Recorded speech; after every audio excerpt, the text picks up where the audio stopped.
You see connections other people miss. Generic flashcards and copying out notes feels soul-destroyingly dull because they don't connect to anything that matters to you. You feel why things matter, not just what they are. That's not a learning problem. You're a creative peacock, type 4, and that originality is a real academic asset waiting to be aimed. Here's where that gift can turn on you. When a creative peacock drifts, you spend an hour on beautiful notes you never test yourself on, rewrite the perfect intro 4 times, write maths off as soulless, and reject any framework that feels like a cage. But the same originality, aimed well, makes your essays unforgettable.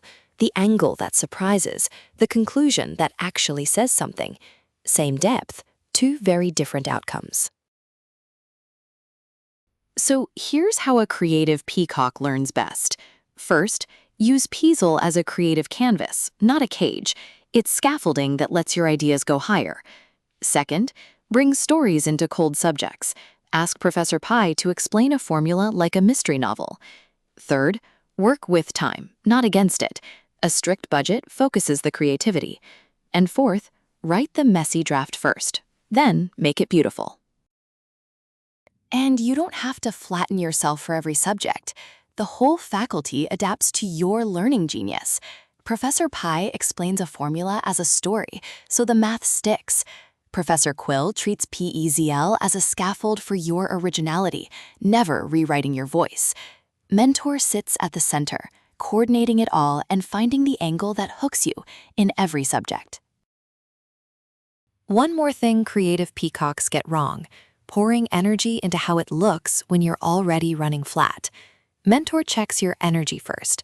Green means push the difficulty, lean into the original angle. Amber means keep it short, core only. And red means rest tonight, because even the most original line can't create on empty. Mentor won't flatten your originality and won't hand you a template to fill in.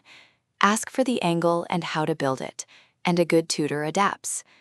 We're now inviting the first 100 founding member families. You're not the disorganized one. You're the original thinker who just hasn't had the right framing yet. Find your learning genius at aitutors.me.